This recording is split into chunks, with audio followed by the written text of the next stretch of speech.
Oo, talagang importante. Ang Region 4A, ang pinakamalaking region sa Pilipinas ngayon, kung bakit wala pang regional specialty centers, yun ang parating dinadaing ng nanay ko kasi siya nagpatayo ng heart center, kidney, lung, at children's center.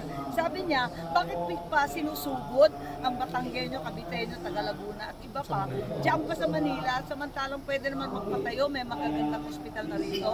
Pagsakan na lang natin ng pondo, itong mga lugar na to, bigyan natin ng koneksyon sa College of Medicine, sa mga SUC, ang Batangas State, ang iba't ibang SUC dito, ang gagaling.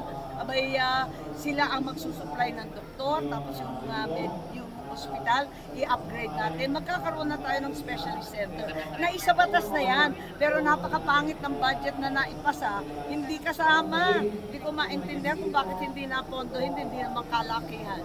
Malaking bagay yun kasi sabi nga, mahal ang bilihin, edi mahal mabuhay, mahal din magkasakit, lalong luho yung mamatay. Kaya nga yung libreng libing, katatapos ko lang na maimpasa yung libreng libing at hindi pa napopondohan, pero napaka-importante nito kasi alam naman natin na yung mga namatayan, nagluluksa na nga, lungkot na mga problema pa sa pambayad ng libing. Kawawa naman.